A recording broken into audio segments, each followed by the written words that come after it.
मीठे बच्चे, अमृत वेले का समय बहुत बहुत अच्छा है, इसलिए सवेरे सवेरे उठकर एकांत में बैठ बाबा से मीठी मीठी बातें करो।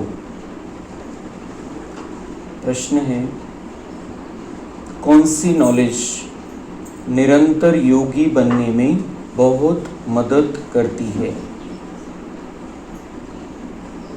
उत्तर है ड्रामा की। जो कुछ बीता ड्रामा की भावी, जरा भी स्थिति हलचल में न आए, भल कैसी भी परिस्थिति हो, अर्थक्वेक आ जाए, धंधे में घाटा पड़ जाए, लेकिन जरा भी संशय पैदा न हो, इसको कहते हैं महावीर। अगर ड्रामा की यथार्थ नॉलेज नहीं तो आंसू बहाते रहेंगे। निरंतर योगी बनने में ड्रामा की नॉलेज बहुत मदद करती है। ओम शांति। बच्चे अब अच्छी रीति समझते हैं, पतित दुनिया का अब अंत हो रहा है, पावन दुनिया की आदि हो रही है।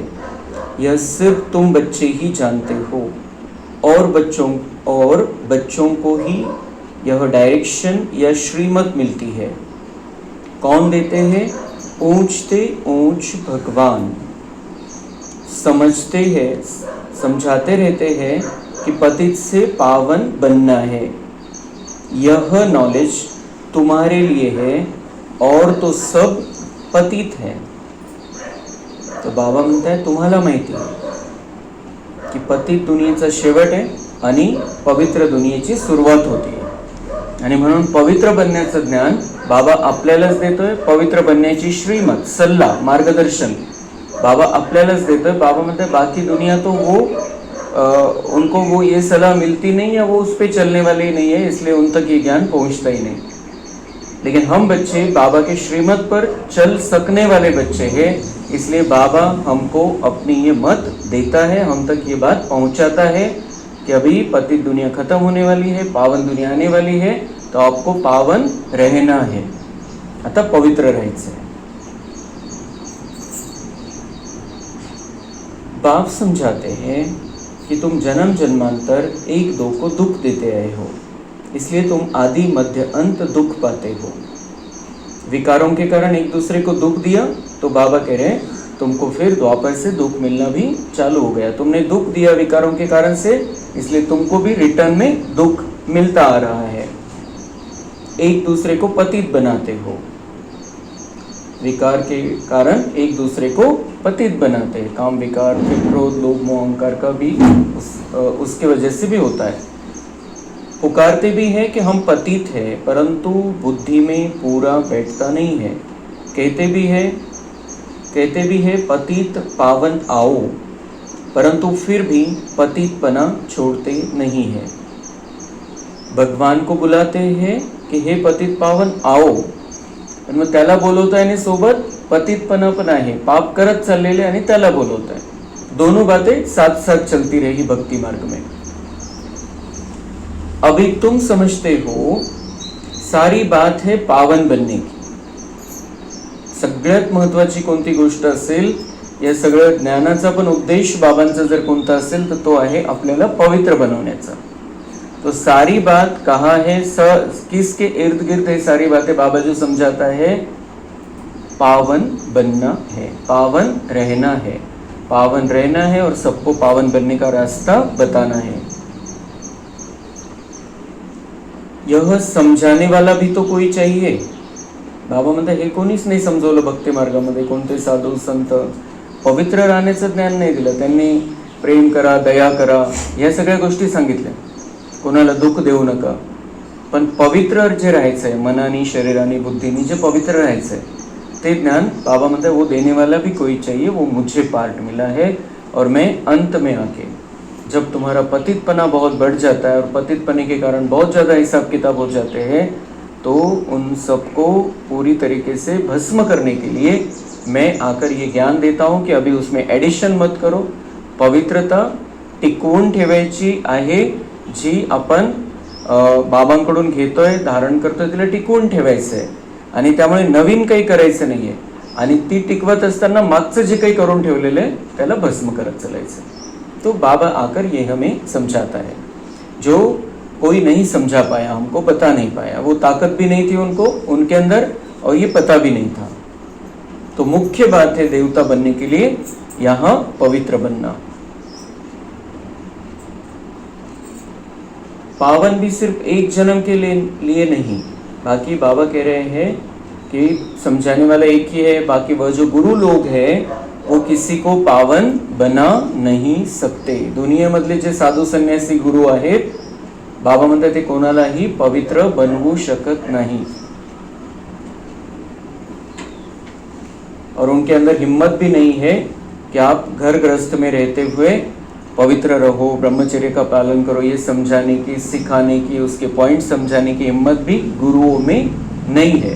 तो बाबा क्या, और उनको भी पता नहीं है, और वो भी पतित आधार से जन्म उनका हुआ है. इसलिए बाबा कह रहे ये जो पार्ट है पतित को पावन बनाना, ये पार्ट सिर्फ मुझे मिला है. तो मैं कैसे पावन बनाता हूँ? मैं आके पहले तो अपनी मत देता हूँ, फिर उस मत पर तुम जब चलने लगते हो, दृढ़ता की शक्ति धारण करके, परिवर्तन की शक्ति धारण करके जब उस मत पर चलने लगते हो, तो मेरे द्वारा ताकद प्राप्त हो जाती है और आप पावन बन जाते. तुम्हें पवित्र बनायला लागता. तुमच्यातला पतितपणा जो तुम्हाला दुःख देणार आहे तो संपायला लागतो.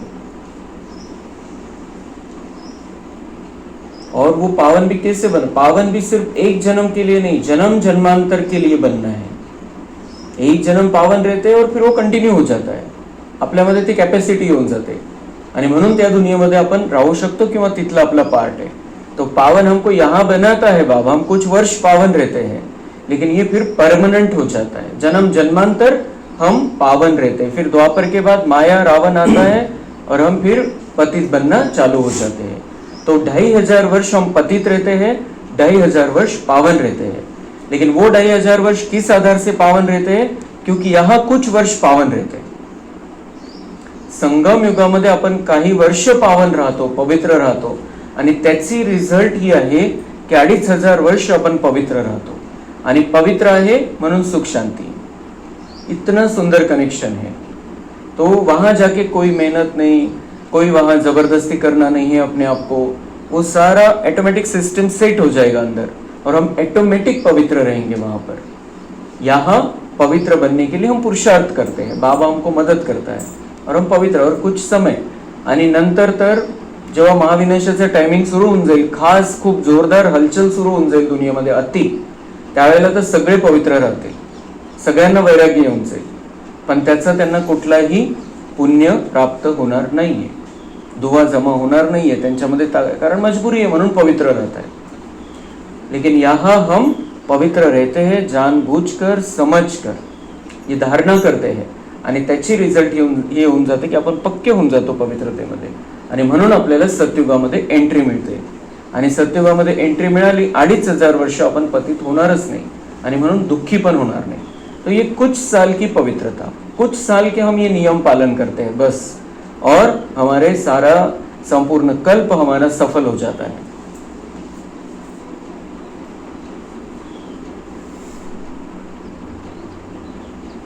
तुम्हारे में भी जो ज्ञानवान है वे तीखे होते हैं, ड्रामा अनुसार वह नूंद है. तुम्हारे में भी महावीर बना चाहिए, वह आएगा बाप की याद में रहने से.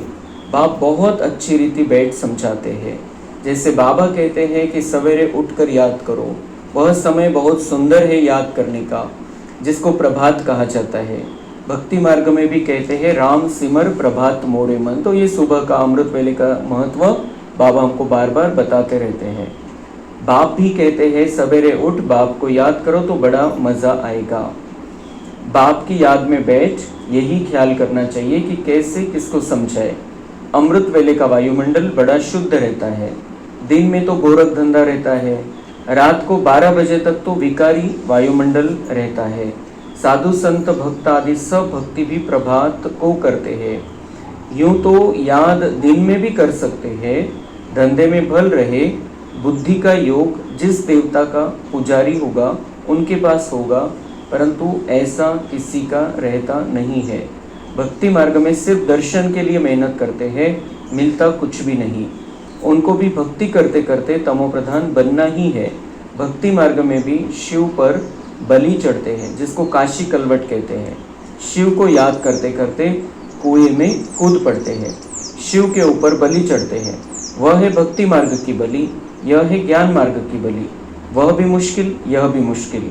भक्ति मार्ग में इससे कुछ फायदा नहीं। यह जैसे आत्मा अपने शरीर का घात करती है, यह कोई ज्ञान नहीं है। वह भी कह देते आत्मा सो परमात्मा। आत्माभिमानी तो एक बाप ही है जो बच्चों को समझाते हैं कि परमात्मा तो मैं एक ही हूँ।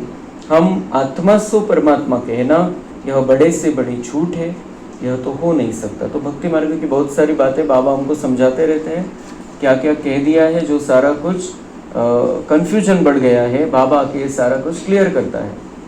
आत्मा सो परमात्मा कहना कितना झूठ है कि हर आत्मा अगर परमात्मा होती तो ये दुनिया कितनी सुंदर होती। प्रत्येक आत्मा परमात्मा आहे म्हणतात, तर दुनिया कशी राहिली असती, कोणीच कोणाला दुःख दिलं नसतं। तो कितना घोर अपमान कर दिया हमने भगवान का कि हर आत्मा में परमात्मा है ऐसा कह के। किती पाप केलेलं आहे आपण, किती करायला लावलं आपण कोणाला सांगितलं असेल, कोणी आपल्याला सांगितलं असेल। कितना पाप हुआ है हमारे द्वारा कि हम समझते थे मुझ में भी परमात्मा, आप में भी परमात्मा, और कर रहे सब पतितपना। तो बाबा समझाते हैं कि वो भी उठते हैं सवेरे, आप भी सवेरे उठते हो। वो सवेरे उठते हैं कि उसको याद करे, भगवान को याद करे, जिसको वो मानते हैं उसको याद करे। फिर दिन भर में ऐसा उनका ये मत रहता था कि हम दिन भर में उसको याद करते रहेंगे, लेकिन बुद्धि भटकती रहती है। और फिर वो क्या करते हैं भक्ति मार्ग में कि बलि चढ़ जाते हैं। काशी कलवट, वो जो पहले त्या काशीला विहीर होती आणि त्याच्यामध्ये 4 तलवारी ठेवलेल्या असायच्या, चारी बाजूला धार, आणि ते असं समजायचे की ते जर आपण शिवावरती बली चढलो तर मग आपले सगळे पापकर्म भस्म होतील, आपलं कल्याण होऊन जाईल, आपण शिवाकडे पोहोचून जाऊ। तो अभी तो वो गवर्नमेंट ने बंद कर दिया है, पहले था वो काशी कलवट। बाबा म्हणते उससे क्या होता है, तेवढं त्याने ती सजा भोगली स्वतःहून की त्या तलवाराच्या धारीवरती गेला तर काय होईल। इथं जे काही थोडंफार काही हिशोब बनलेलं असेल तेवढ्यापुरतं तेवढं कट झाला की त्याने स्वतःला ती सजा करून घेतली, पण जन्म जन्मांतराचे पाप कर्म थोड़ी समाप्त झाले। इसलिए और पतितपना थोड़ी गया अंदर का, संस्कार थोड़ी परिवर्तन हुए। तो इसलिए बाबा कहते उससे कुछ होता नहीं। तो बाबा कहते वो जो करते थे वो भी मुश्किल, और आप जो करते हो वो भी मुश्किल है। क्यों मुश्किल है हमारे लिए? क्योंकि हम खुद को आत्मा नहीं समझते, इसलिए मुश्किल है हमारे लिए। सिंपल क्यों है, कब है? जब हम खुद को आत्मा समझे, जब हम बाबा के बच्चे बन के रहे, तब हमारे लिए बहुत सहज, बहुत इजी है, बिल्कुल मुश्किल नहीं है, बहुत सिंपल है। जैसे ही हमारा बाबा से प्यार हो जाता है, ये प्यार में हम बहुत सहज सब कुछ कर लेते हैं। लेकिन बाबा कह रहे अगर देहभान है तो फिर ये मुश्किल है। वो भक्ति मार्ग वाला तो मुश्किल ही है सब कुछ, लेकिन यहाँ पे भी आप देहभान में रहते हुए धारणाएं करने का प्रयत्न करेंगे तो बहुत मुश्किल है, हो ही नहीं सकता है। हम आत्मिक स्थिति में रहे, बाबा से प्यार करते रहे तो ये बहुत इजी है। और इससे फायदा कितना है? जन्म जन्मांतर का, जन्म जन्मांतर का भाग्य हम साथ में लेकर जाएंगे। वो बाबा कहते हैं वो जो कुछ भी करते हैं कुछ भी मिलता नहीं। क्लियर कट बाबा सांगते हैं, भले वो मुश्किल है ये भी मुश्किल है, लेकिन हम मुश्किल को तो 1 सेकंड में आसान कर लेना है हमको। अब मुश्किल है ही नहीं हमारे लिए। एकदा आपल्या मनाची सेटिंग करून टाकली आपण, जैसे बाबा ने कहा ये आप ही पावन बन सकते हो, इसलिए मैं आपको ही श्रीमत देता हूँ। आपके अंदर ही कैपेसिटी है, सारी दुनिया तो वो पतित ही है, सब कोई पावन थोड़ी बनने वाले हैं। वो अलग अलग तर्क देते अपने, सगळे पवित्र राहिले तर काय होईल वगैरे सगळ्या गोष्टी, लेकिन बाबा कहते वो बनते ही नहीं है। तो दुनिया में तो जो संख्या बढ़नी है वो तो बढ़ती जाती है। जिन आत्माओं को परमधाम से नीचे उतरना है वो तो आएंगे ही। आपको मैं पावन बनाता हूँ, और इस पावन बनने की श्रीमत जो बाबा देता है उसके साथ में हमारे अंदर ताकत भी भर देता है, और हमें उसका राज बता देता है कि इसके फायदे कितने हैं, क्या क्या लाभ हमको मिलने वाला है, ये सब हमको बाबा बता देता है। और इसलिए हमारे लिए बहुत सहज है, और प्राप्ति बेहद की है, अनगिनत प्राप्ति है। म्हणून याचं महत्त्व बुद्धीमध्ये ठेवायचं. जी धारणा बाबा आपल्याला सांगतोय, महत्त्व बुद्धीमध्ये जर लक्षात आलं, आपल्या जन्मजन्मांतराचा फायदा हे लक्षात आलं, तर करणं खूप सहज होईल जे बाबा सांगतोय आपल्याला. बाप कहते हैं मैं आता ही हूं पतितों को पावन बनाने, सो पावन बना रहा हूं. बाकी तो ड्रामा में जो होना है सो होगा ही. अभी बाबा अपना रियल पार्ट समजा रहा है. बाबा म्हणताय माझं काम काय आहे, मी पतितांना पावन बनवणं, तर मी पावन बनवतो. जी बाबांची जी प्रोसिजर आहे आपल्याला पावन बनवण्याची, ती प्रोसिजर बाबांनी स्टार्ट केली आल्यापासून. बाकी ड्रामा में जो होना है, बाबा म्हणताय मी आल्यानंतर असं नाही की हे व्हायचं होतं बाबांनी थांबवलं, ते व्हायचं होतं बाबांनी थांबवलं. क्लियर कर रहा है बाबा. कोई ऐसा कोई चमत्कार की आशा बाबा नहीं रखवाना चाहता है हमारे से कि हाँ बाबा आ गया ना, अब ये कुछ नहीं होने वाला, ये नहीं होने वाला. बाबा क्लियर कट सांगतोय कि ड्रामा में जो होना है वो होना है. मेरा काम है पतितों को पावन बनाना, वो मैं कर रहा हूं. और हम पतित बन गए थे, हमको पावन बना रहा है बाबा. अपन त्या प्रोसेस मध्ये शामिल झालेलो आहे. आपलं शुद्धीकरण तो करतोय और यही उसका मुख्य पार्ट है. ड्रामा को रोकना या ड्रामा को मोड़ देना किधर, ये उसका पार्ट नहीं. फिर उसको तो वही करते बैठना पड़ेगा हर कल्प में, हर बार, कि ये नहीं होना चाहिए, वो नहीं होना चाहिए, वो नहीं होना चाहिए, वो नहीं होना चाहिए. तेज चक्कर में तो रहे, तो फिर कैसे पावन बना पाएगा वो हमको. इसलिए उसने अपना पार्ट फिक्स रखा है, ड्रामा में अपने आप को बांध के रखा है. ड्रामा अनुसार जो होना है सो होना है. बाबा का जो पार्ट है हमारे लिए वो बजा रहा है. हमारा पार्ट जो है बाबा का बनने के बाद हमको बजाना है. तो बाबा म्हणतात जो ड्रामा में जो होना है सो होगा ही. किती स्पष्ट करून बाबा सांगतो, जो होना है सो होगा ही. मैं भी नहीं रोकता और कोई रोक भी नहीं सकता है. समझो अर्थक्वेक होती है, छत गिर जाती है, कहेंगे भावी. भूकंप झाला आणि स्लॅब कोसळला, बाबा म्हणताय भावी. ड्रामा में था इसलिए हुआ.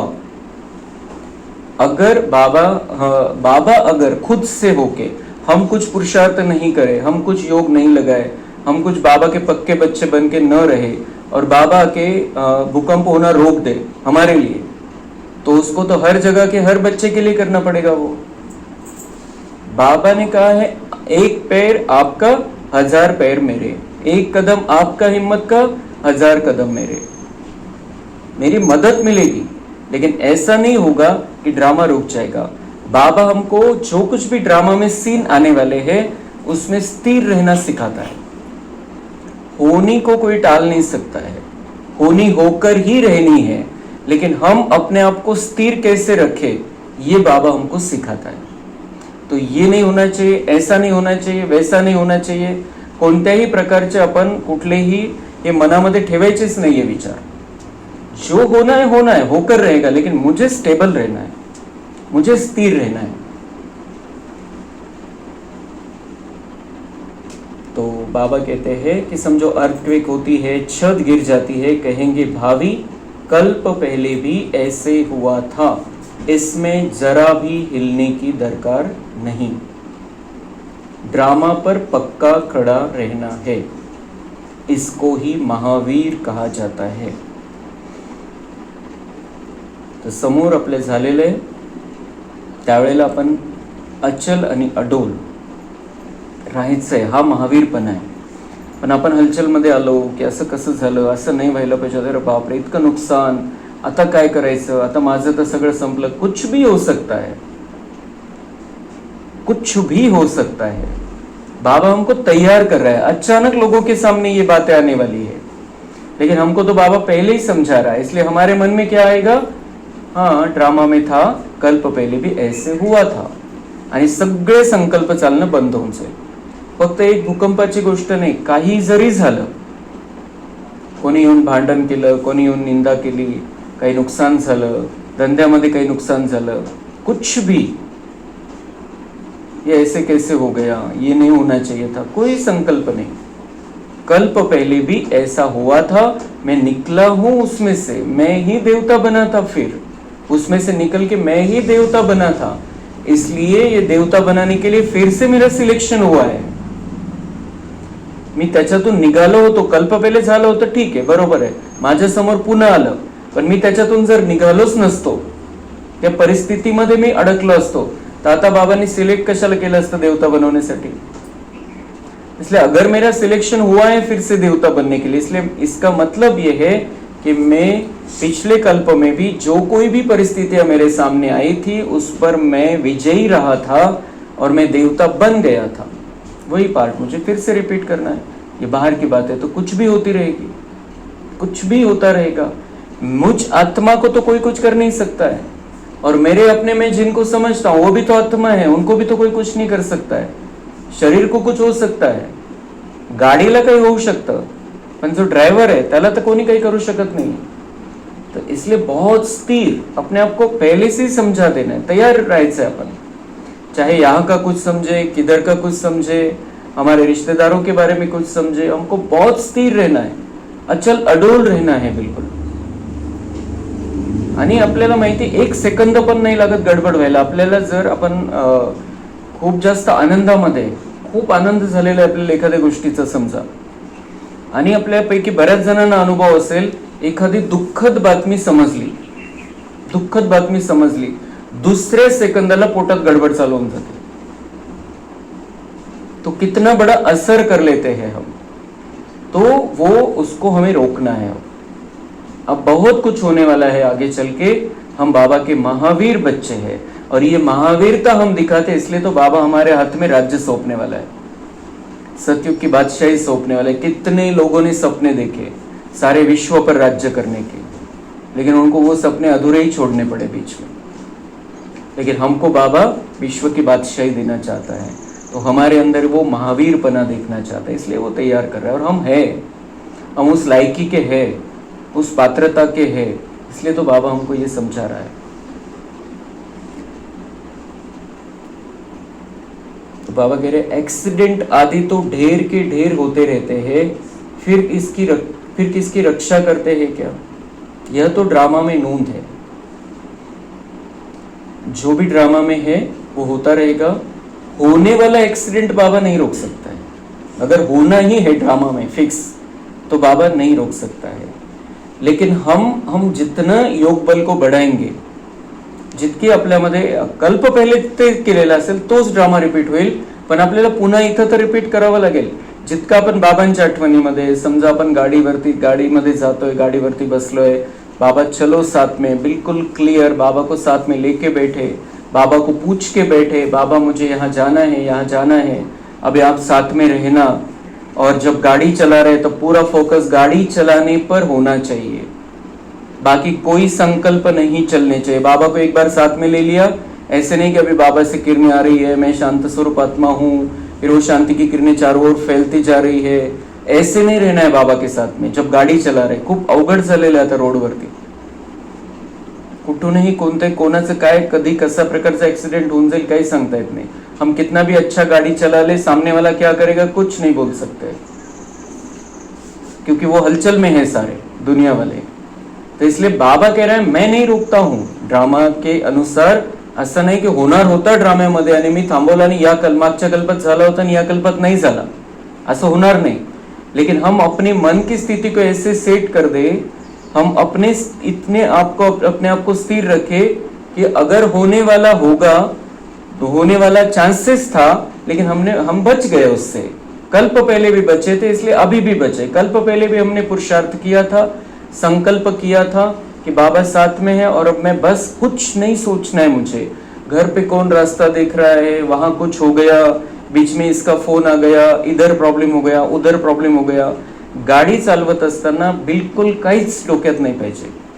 और ये हमें सबको समझाना है, जो भी दुनिया वाले, जो लौकिक वाले भी है, अज्ञानी लोग भी है, उनको भी ये बात समझानी है हमको कि इस तरीके से ऍक्सिडेंट रोक सकते. किती प्रमाण वाढलेलं आहे ऍक्सिडेंटचं, गाड्या इतक्या वाढलेल्या आहे, रोड इतके झालेले आहे, पण ऍक्सिडेंटचं प्रमाण इतकं वाढत चाललेलं आहे.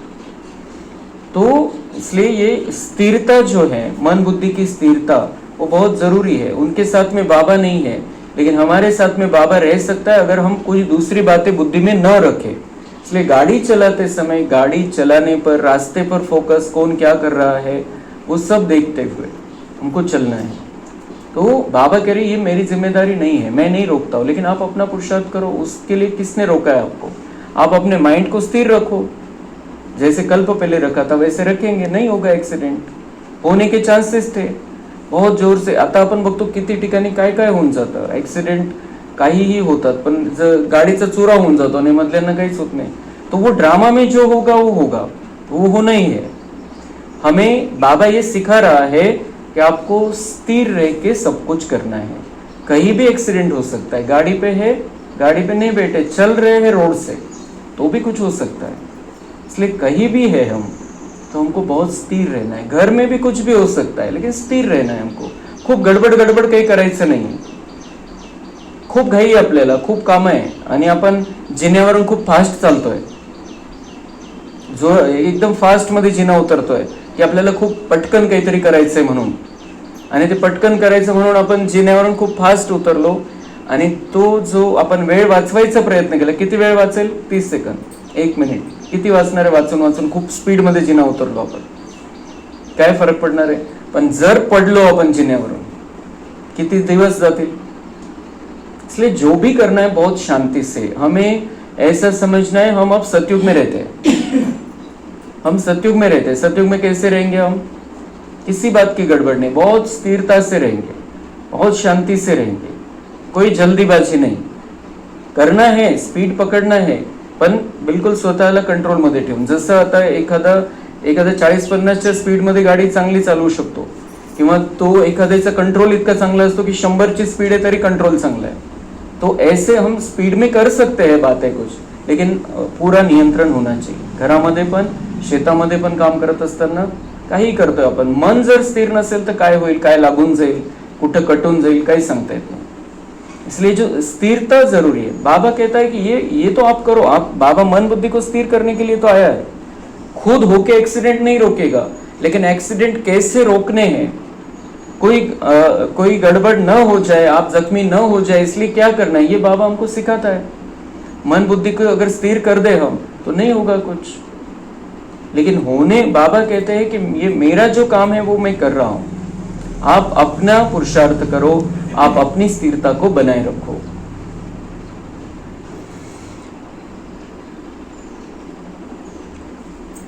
यह तो ड्रामा में नूंद है, ऐसा ही ड्रामा में पार्ट है। जो ड्रामा को नहीं जानते वह देह को याद कर आंसू बहाते हैं, वह कभी शिव बाबा को याद नहीं कर सकते, क्योंकि शिव बाबा से प्यार नहीं है, सच्ची प्रीत नहीं है।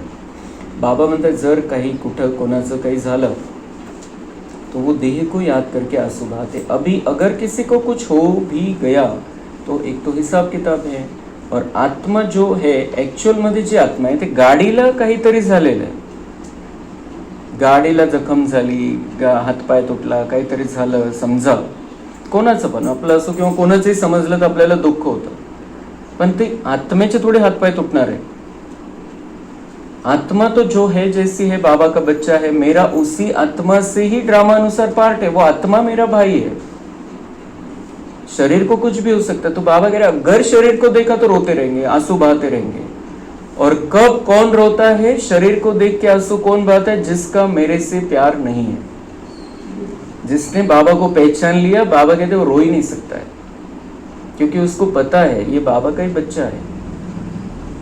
अगर बाबा रोए तो मुझे रोने में कोई हरकत नहीं है, बाबा का बच्चा है ना, वो नहीं रोता है तो मैं कैसे रो सकता हूँ? पहले तो बाबा का बच्चा है, बाद में तो मेरा, ऐसे तो मेरे कितने संबंधी है 5000 वर्ष में, कितनों के लिए मैं रोता हूँ फिर? तो रोना नहीं, बाबा हमको सिखाता है स्थिर रहना। रडायला लागलो तो त्यांना मदत नहीं करू शकणार आपण, तो हर बात में स्थिरता बाबा हमको सिखा रहा है। और जितना बाबा से प्यार होगा उतना हम सबकी मदद कर सकेंगे, सबका भला कर सकेंगे, और हम स्थिर रहेंगे तो दूसरे भी स्थिर रहेंगे। हमको आता समजा कोणाचा ऍक्सिडेंट झाला, आपण तो बघितला आणि आपण रडायला लागलो, आपण तो थोडासा जागृत स्थितीमध्ये, बेशुद्ध नाहीये, शुद्धीवरच येतो, आणि आपल्याला बघतो आपण किती हलचल मध्ये आलो, आपण रडाय, बाप काय झालं, असा एकदम ते चेहरा आपला त्याने बघितला, त्याला वाटेल खूप काही झालेलं आहे, खूप काही झालेलं आहे असं वाटेल आणि ते जितकं झालेलं असतं त्याच्यापेक्षा 4 पट त्याला वेदना होतात मग. लेकिन वैसे हम अगर स्थिर है, उसको बोले ठीक है हो जाएगा सब, अभी गाड़ी बुलाते हैं, डॉक्टर के पास जाते हैं, पट्टी वगैरह करेगा, क्या करना है करेगा, सब ठीक हो जाएगा, आप स्थिर रहो, आप शांत रहो. बिलकुल आपण एकदम स्थिर राहून त्यांना जर सांगितलं तर चांगला परिणाम होईल. त्याला जेवढ्या वेदना होत आहेत त्याच्यापेक्षा कमी वेदना जाणवतील, तकलीफ कम होगी. तो ये बातें बाबा हमको सिखाता है आकर.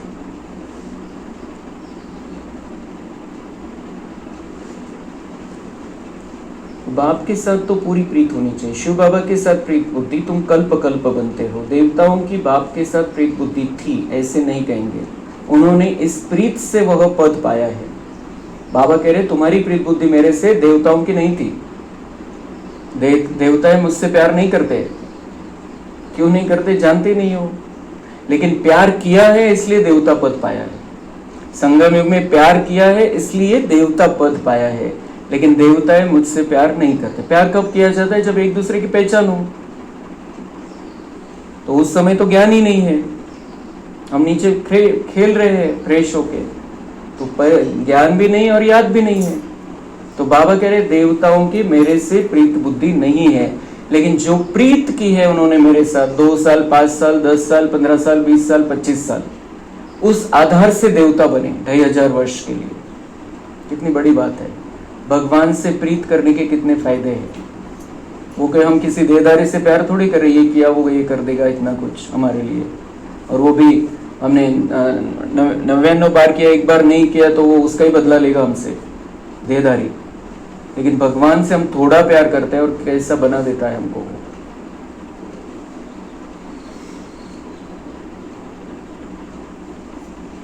उन्होंने इस प्रीत से वह पद पाया है. वह तो मालूम भी नहीं रहेगा. सारे कल्प में तुमको शिव बाबा का पता भी नहीं रहता है जो प्रीत रख सको. फिर 5000 वर्ष हमारा बाबा से प्यार नहीं होता है. जब संगम का समय आता है और संगम में हम आ जाते हैं तब हमको बाबा का पता चलता है और फिर प्यार होने में बहुत देर हो जाती है. उशीर लगतो. असं नहीं कि हम बाबा के बन गए, कोर्स हो गया और प्यार चालू हो गया, नहीं होता है वैसा. थोड़ा समझने में टाइम जाता है, लेकिन अगर जब समझ में आया तब से बाबा से जितना प्यार कर सके उतना करना है. एक बाबा के प्यार में खो जाना है. बाकी सब बाबा के बच्चे हैं, सबको सहयोग देना, सबको साथ देना, सबको आगे बढ़ाना, ये सब अलग बातें हैं. लेकिन हमारी मन बुद्धि की तार सदा बाबा से जुड़ी हुई होनी चाहिए. वो प्यार सिर्फ उसके लिए है, अब उसका प्यार हमारे लिए, हमारा प्यार उसके लिए है. अब ये दिल के टुकड़े टुकड़े नहीं करने हैं. जितना हम उससे प्यार करेंगे 5000 वर्ष का सुंदर भाग्य वो रिटर्न में हमको बना के देगा. प्यार सिर्फ प्यार से जो रिश्ता जुड़ता है वो और किसी बात से नहीं जुड़ सकता है. संबंधामध्ये प्रेमच नसेल तो संबंध तुटायला वेळ नहीं लगत. इसलिए संबंध का आधार, सबसे बड़ा आधार प्यार ही है. इसलिए इस प्यार को बढ़ाना है. तो बाबा से संबंध जो 5000 वर्ष से टूट गया था वो फिर से जुड़ के मजबूत हो जाएगा.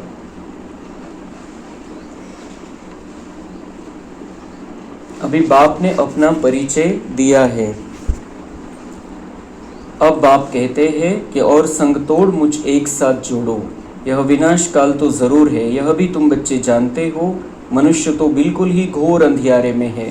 तुम अभी समझते हो हमको तो बाप से पूरा वर्षा लेना है. याद बिगड़ सतो प्रधान नहीं बन सकेंगे. सर्जन बन अपने रोग को देखना है, श्रीमत पर देखना है कि हमारी बाप के साथ कितनी प्रीत है. बाबा म्हणते सगळ्यात पहिले हा रोग चेक करा. कोणता रोग चेक करा? बाबांशी प्रेम आहे की नहीं है. बाबा का बनने के बाद भी बाबा से प्यार नहीं है तो रोग है आत्मा में. तो इस रोग को पहले ठीक करो. सर्जन बनो, चेक करो और ठीक करो.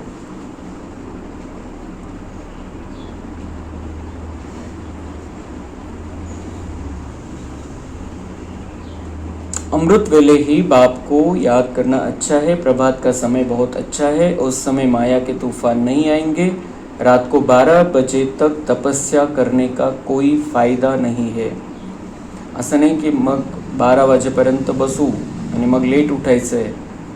12 बजे तक बाबा कह रहे बैठना ही नहीं है, क्योंकि वातावरण में बहुत अशुद्धि होती है. गंदगी होती। रात को 12 बजे तक तपस्या करने का कोई फ़ायदा नहीं है, क्योंकि टाइम ही गंदा होता है, वायुमंडल खराब रहता है। तो इसलिए बाबा कहते हैं 10, ज़्यादा से ज़्यादा 10:30 तक सो जाना चाहिए। 10:30 से 12, 12:30 का जो समय है, बाबा ने बहुत बार बताया है ये समय खराब है, क्योंकि वैसा सारा अशुद्धता रहती है चारों ओर। इसलिए इस समय कोई तपस्या, ऐसे नहीं कि हम बाबा को बैठ के याद करें इस समय, फिर अमृत वेला सवेरे जल्दी नहीं उठा तो चलेगा। बाबा कह रहे कोई फ़ायदा नहीं, कितना भी बैठो, वातावरण का सहयोग नहीं है उस समय। तो बाबा भी वो कमी दिखाता है इस समय की, 24 घंटे में वो समय बहुत खराब है।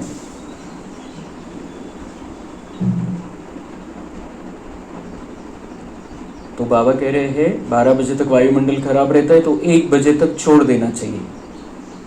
1 वाजेपर्यंत त्याचा असर पकडा, नंतर 1 नंतर जाग आली तर आपण थोडा वेळ बसू. असं नाही की 1 वाजता उठून बसून जायचं, पण 1 वाजता जाग आली बाय चान्स तर 10-15 मिनिट 20 मिनिट बाबांच्या आठवणीमध्ये आपण बसू शकतो कधी पण. 4 से 4:45 का बाबा का ऑफिशियल टाइमिंग है, उसके लिए 10 बजे सोना पड़ेगा रात में, ठीक, तो 4 बजे हम उठ सकते हैं, जितना भी हो सके।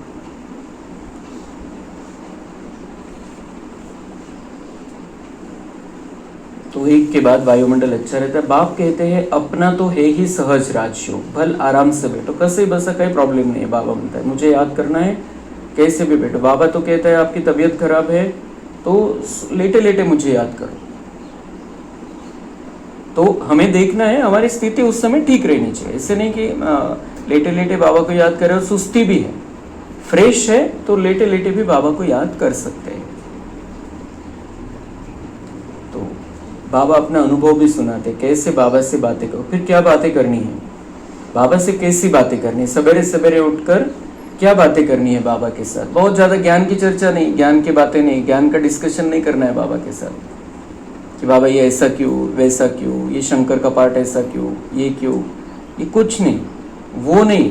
प्यार भरा रिश्ता बाबा के साथ, उसका अनुभव करना है। एक तो बाबा और मैं, उसकी किरणें आ रही, बस सिंपल, पण तेवढं किती वेळ होणार। तो फिर ब्रह्मा बाबा अपना अनुभव सुनाते, वो कैसे बातें करते थे बाबा के साथ। बाबा कैसा वंडरफुल ये ड्रामा है, आप कैसे आकर पतित से पावन बनाते। उनके सामने तो ड्रामा कितना खराब था, कितना खराब ड्रामा था। हम कहते हैं हमारा ड्रामा ऐसा कैसे, ब्रह्मा बाबा के सामने जो कुछ भी, और इतना ऊंचाई पर पहुंचने के बाद, इतकी श्रीमंती, इतकी पद पोझिशन, इतकं सगळं काही असताना अचानक त्यांनी स्वतःहून, जसं म्हणू दुनियावाल्यांच्या हिशोबाने, आ बैल मुझे मार, स्वतःहून हाताने सगळं करून घेतलं की वो सारी राजाई ठाटमाट सब छोड़ दिया और गरीब बन गए, सारा पैसा माताओं को सौंप दिया, और सामने से विघ्न आने चालू हो गए, हमले होना चालू हो गए, कितना कितना अत्याचार चालू हो गया। और ब्रह्मा बाबा क्या बातें कर रहे, बाबा से क्या बातें करते थे। बाबा कैसा वंडरफुल ये ड्रामा है। अगर बाबा ऐसे बातें कर सकता है तो हम तो, हमारे सामने तो 10%, 1% भी नहीं है उनके सामने जो बातें आई होंगी। हम सोच भी नहीं सकते हैं कि क्या होगा, कितनी हिम्मत रखी उस आत्मा ने, काय परिस्थिती होती, आज काय झालेलं है। तो अगर उन्होंने हिम्मत हार गए होते वो, ये बाबा का कार्य नहीं, वो तो बाबा चला रहा था, लेकिन उनकी खुद की भी तो हिम्मत थी।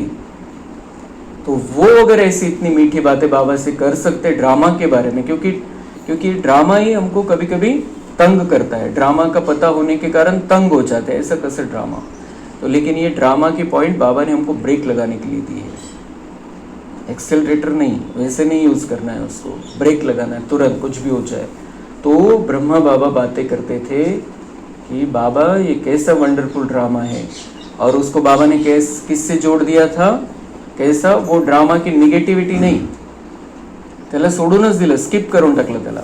और क्या कहते थे बाबा से, आप कैसे आकर पतित से पावन बनाते हो, क्या ड्रामा है, मतलब क्या हो रहा है मेरे साथ या मेरे सामने, ये छोड़ दिया उन्होंने।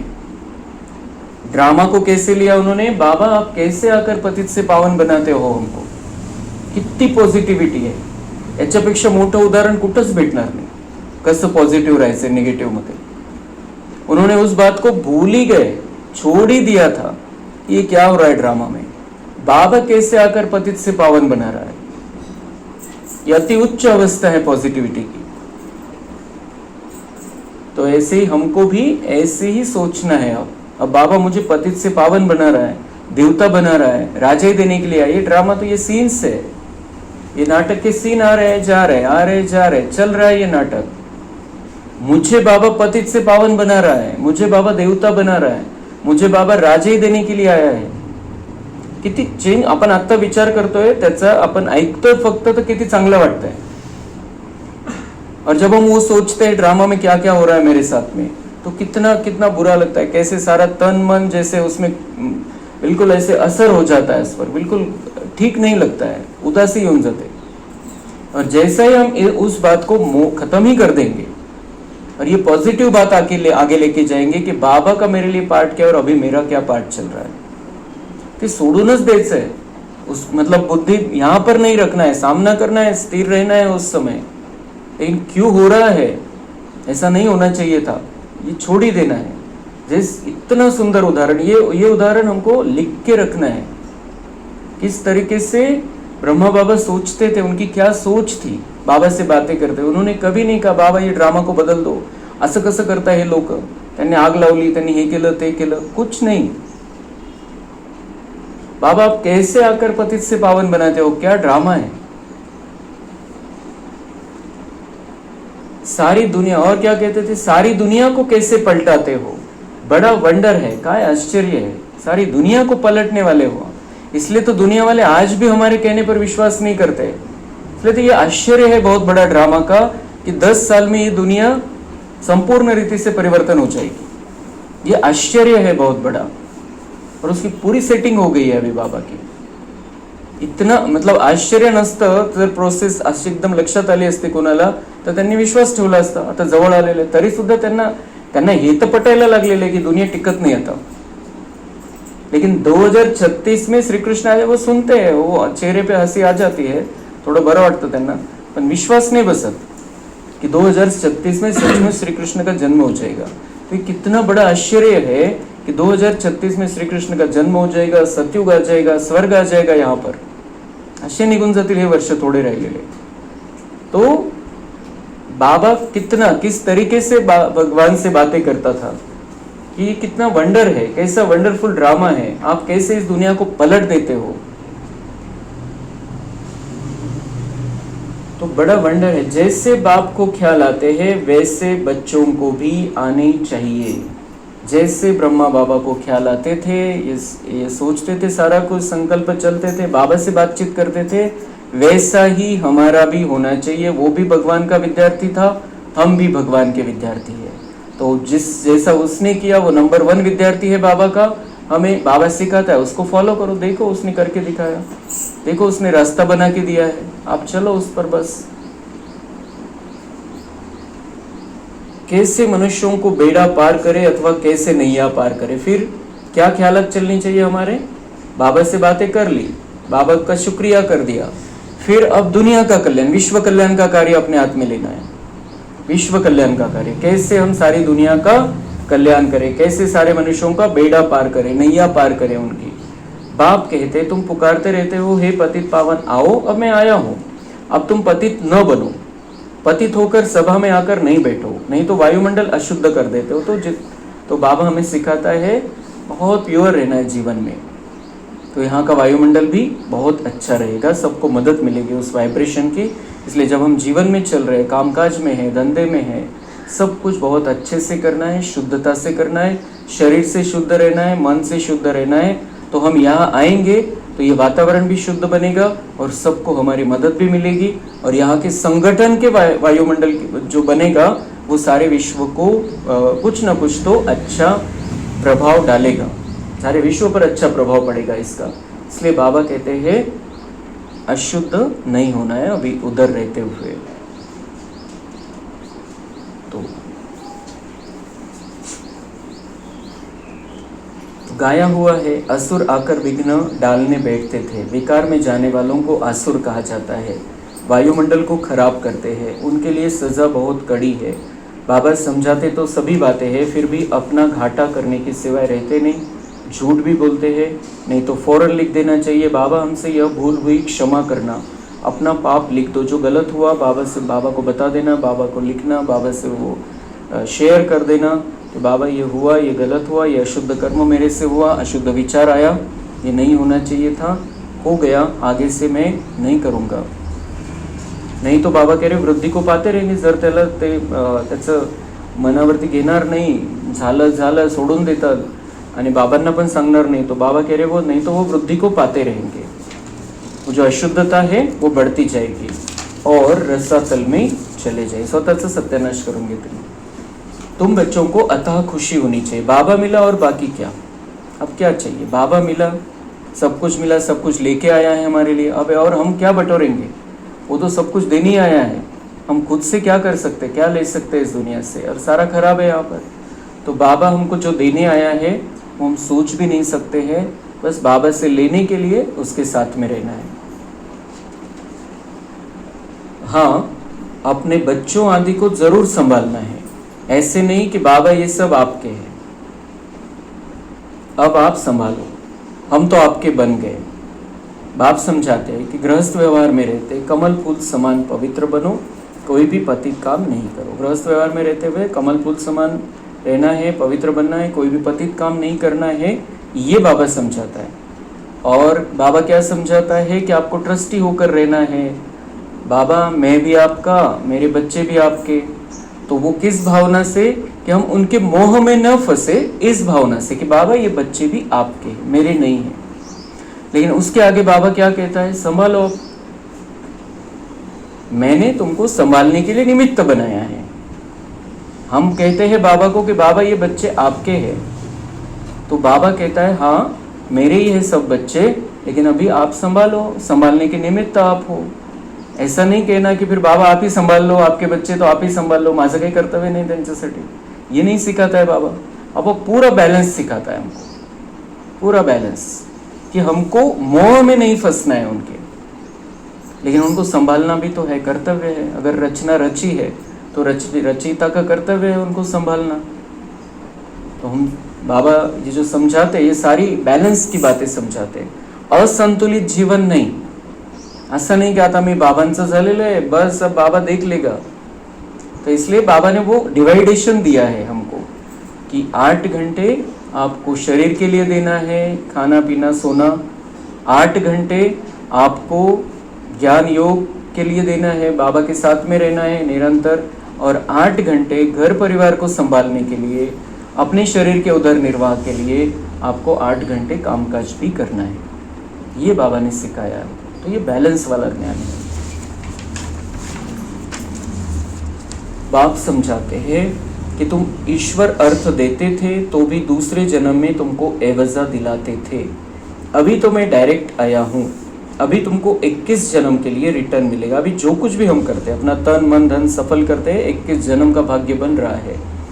और वहाँ देते थे तो अल्पकाल की प्राप्ति भक्ति में, लेकिन यहाँ तो हिसाब भगवान के साथ है हमारा.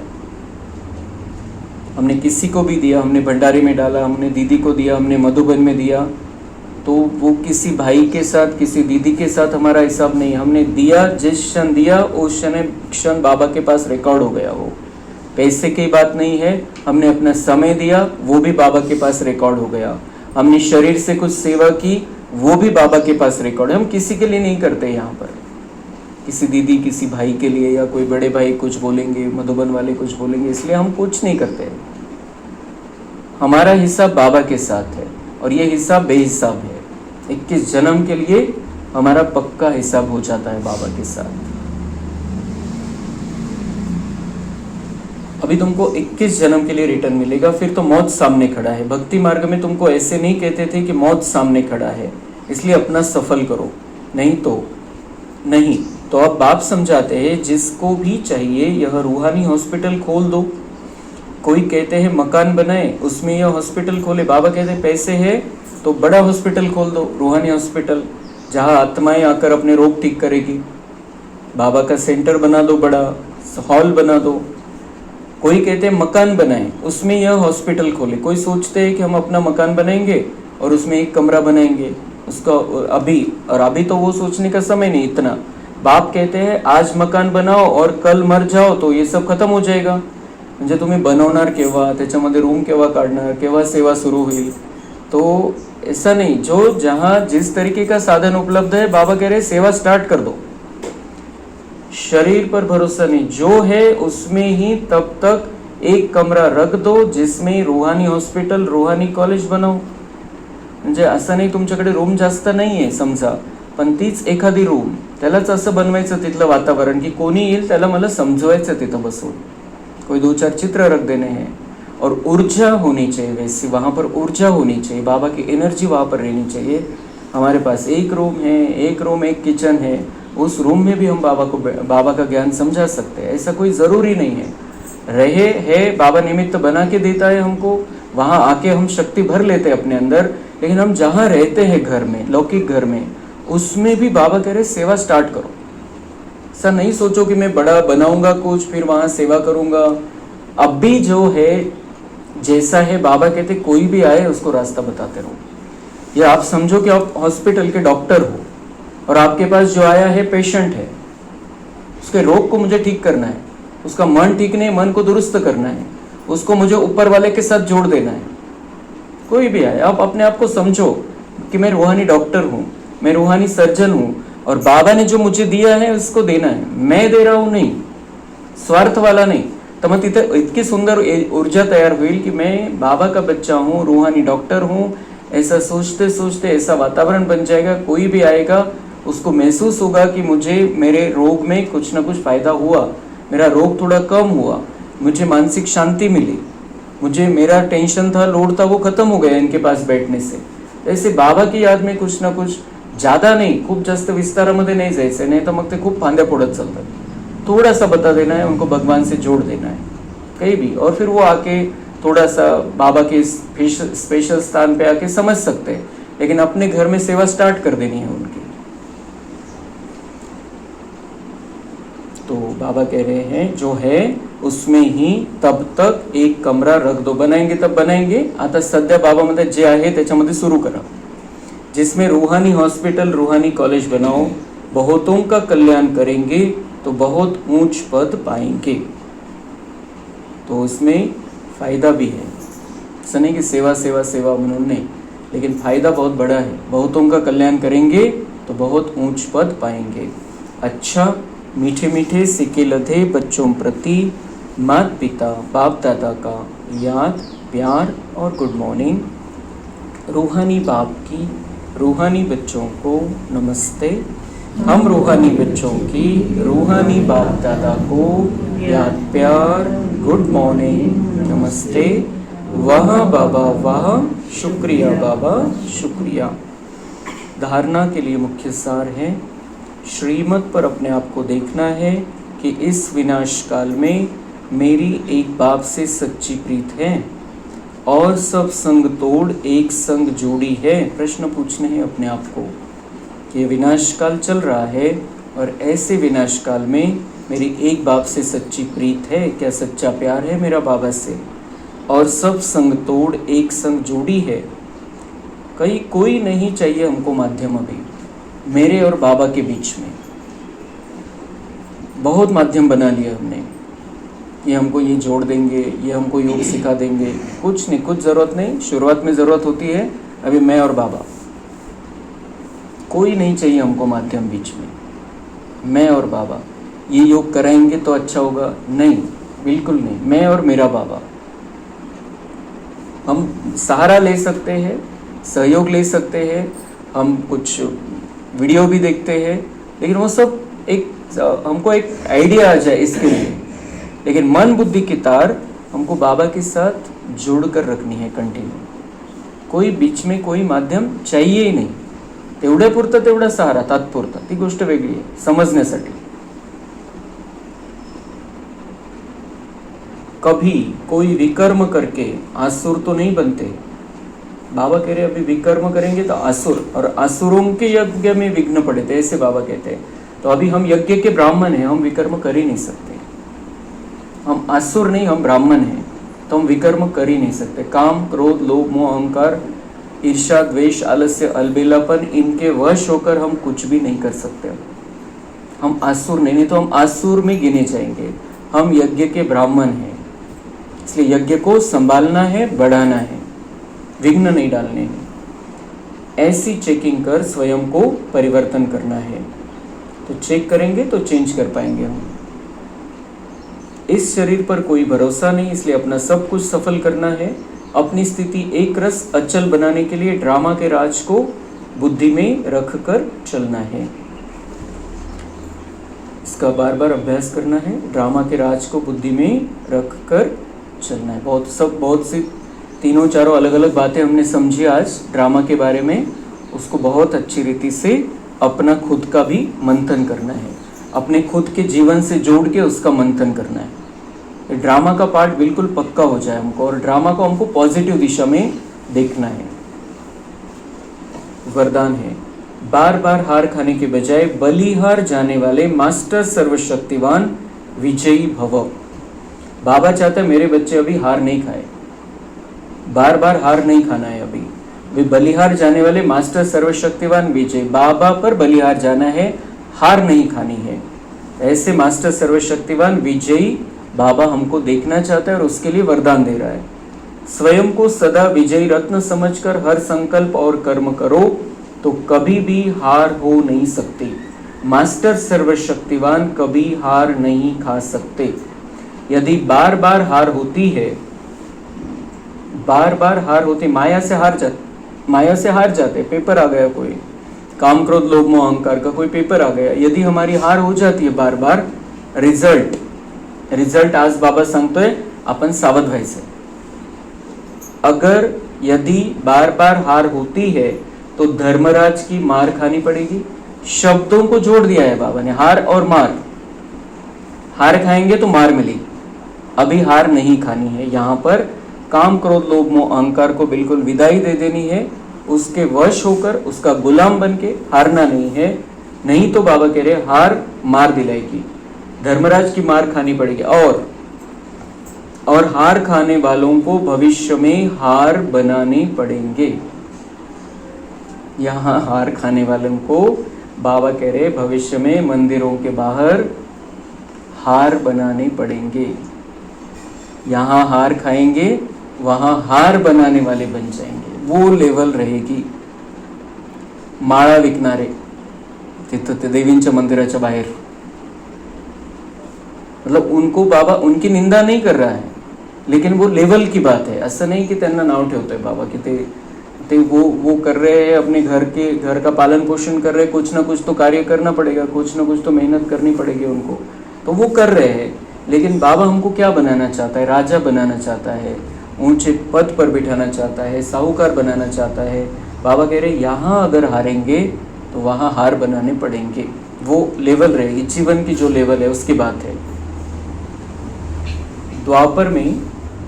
द्वापर से अनेक मूर्तियों को हार पहनाने पड़ेंगे। मतलब एक तो उस मूर्ति की देखभाल करने वाले बनेंगे, हार बनाने वाले बनेंगे। बाबा कह रहे द्वापर से अनेक मूर्तियों, मतलब वो मूर्ति नहीं बनेंगे आप जिनकी पूजा हो रही है, वो नहीं बनेंगे, वो पूज्य स्थिति नहीं रहेगी, पुजारी की स्थिति रहेगी, वो लेवल वही रहेगी कि आप पुजारी भक्त हैं। अनेक मूर्तियों को हार पहनाने पड़ेंगे, इसलिए हार खाने के बजाय बलिहार हो जाओ। त्याचं काय बाबांनी उपाय सांगितला, हार खाने के बजाय बलिहार हो जाओ। हार के आगे बलि शब्द जोड़ दो, मतलब बाबा पे बलि चढ़ जाओ, समर्पित हो जाओ, मन बुद्धि से बाबा पे समर्पित हो जाओ। तो हार की जगह बलिहार हो गए, हारना खत्म, शक्तिशाली समर्पण हो गया बाबा के सामने। तो यहाँ माया की क्या ताकत है फिर? किती सुंदर शब्दांना जोडलंय बाबांनी आणि किती सुंदर ज्ञान दिलेलं, काय सुंदर पॉइंट तयार झालेला आहे तो। अपने संपूर्ण स्वरूप को धारण करने की प्रतिज्ञा करो तो विजयी बन जाएंगे। प्रतिज्ञा क्या करो? अपना संपूर्ण स्वरूप धारण करने का। माझी ती संपूर्णता आहे, लक्ष्मी नारायण सारखं बनायचंय, अशी प्रतिज्ञा जर केली की मला तसं बनायचंय, तर बाबा म्हणताय विजय आपकी पक्की है। क्योंकि आप हर बार देखेंगे क्या वो स्थिति बन रही है, मैंने ये किया, क्या वो स्थिति पे मैं पहुंचूंगा ऐसा करने से? कोई भी विकारों का वो स्थिति में मैं पहुंचूंगा, और वो स्थिति में मुझे आज से ही अपनी प्रैक्टिस चालू कर देनी है कि मैं वैसा बन गया हूँ, तो फिर वो संस्कार परिवर्तन हो जाएगा। इसलिए बाबा कह रहे फिर विजयी बन जाए, प्रतिज्ञा करो वैसा बनना है तो विजयी बन जाएंगे। स्लोगन है कभी, कब शब्द कमजोरी सिद्ध करता है, इसलिए कभी करेंगे नहीं, अभी करना है। ये कमजोरी, हाँ कर लेंगे, हो जाएगा। बाबा मतलब ये कमजोरी दिखती है, बाकी कुछ नहीं है। हम करेंगे, आगे करेंगे, बाबा कह रहे ये कमजोरी के शब्द हैं। कभी नहीं, अब भी करना है, अब भी। यह है मजबूत आत्मा के लक्षण। अव्यक्त इशारे, इस बेहद की स्टेज पर मैं खिलाड़ी हूँ। यह खिलाड़ी की स्टेज सदा हर्षित मुख रहने का अनुभव कराती है। खेल चल रहा है, मैं खिलाड़ी हूँ। ये खिलाड़ी की स्टेज सदा हर्षित मुख रहने का अनुभव कराती है। ये खिलाड़ी की स्टेज हम देखते हैं जब क्रिकेट के मैदान में एक बैट्समैन कितना खुशी खुशी, जो बहुत अच्छा बैट्समैन है, बहुत खुशी से वहाँ पर रहता है। उसको पता है सामने वाला जो बॉलर है वो किसी भी टाइप की बॉल मुझे डाल सकता है, बाउंसर डाल सकता है, मेरे शरीर पर आ सकती है, कुछ भी कर सकता है। मुझे समझ में नहीं आएगा, बॉल इधर गिरा और इधर आ गया, समझ में नहीं आएगा। उसको पता है सब। उसको पता है कि 10 जने कैच लेने के लिए बैठे सामने खड़े हैं, सब पता है उसको। लेकिन उसको खुद पे विश्वास ये है कि मैं चौके छक्के लगाऊंगा या मैं गैप निकालूंगा, इसलिए वो खुश आहे. सगळे टपलेले त्याची विकेट घेण्यासाठी, त्याला हरवण्यासाठी सगळे टपलेले. पण त्याची स्थिती काय असते, मैं भी तो पक्का बैट्समैन हूँ, मैं भी तो अच्छा, आने दो कुछ भी, मैं उसी से रन स्कोर कर लूँगा, कुछ भी आने दो. वो तुम स्कोर बढ़ाने के लिए आया है. कोई कैसा भी बॉल आहे, कोणता बाउंसर बॉल त्याने टाकला असा तर तो 6 मारून टाकतो त्याच्यावरती. उसको लगा ये उसमें फंस जाएगा, बॉलर को लगा, लेकिन इसने 6 मार दिया उसको. तो वो खिलाड़ी वृत्ति कि हाँ मैं खेल खेल रहा हूँ, मैं खिलाड़ी हूँ और कुछ भी सामने आ जाए तो मुझे उसमें स्कोर करना है, मार्क्स बढ़ाने हैं उसमें मुझे. तो अगर ये स्थिति रहेगी तो बाबा कह रहे हर्षित मुख रहेंगे, सदा खुश रहेंगे. किसी भी प्रकार की कोई भी बात जिसको दुनिया वाले आपदा समझते हैं, किसी भी प्रकार की कोई भी बात जिसको दुनिया वाले आपदा समझते, संकट वाटतं दुनिया वाल्यांना कोणती गोष्ट दुनिया वाल्यांना, लेकिन खिलाड़ी बन खेल करने वाले और साक्षी हो खेल देखने वाले ऐसी आपदा के रूप को खेल समझ सहनशीलता की शक्ति से मनोरंजन का अनुभव करते हैं. वो संकट समझते हैं लेकिन जो खेल के रूप में ले रहा है, कभी खुद खिलाड़ी बन रहा है, कभी वो खेल समझ के साक्षी होके देख रहा है कि खेल चल रहा है, प्रेक्षक बनून बसलेला है, तो वो क्या करता है फिर सहनशीलता की शक्ति से मनोरंजन का अनुभव करता है. सहनशीलता आ गई है उसमें, तो इसलिए वो उसका मज़ा ले रहा है, उल्टा मज़ा ले रहा है, और दुनिया वाले संकट समझते हैं उसको. इसलिए हमको ऐसा बहुत श्रेष्ठ खिलाड़ी बनना है. ड्रामा के हम हीरो पार्टधारी है, तो हमको हीरो पार्ट बजाना है. चाहे कितने भी संकट आ जाए हम विजयी बन के उभरेंगे. अच्छा, ओम शांति.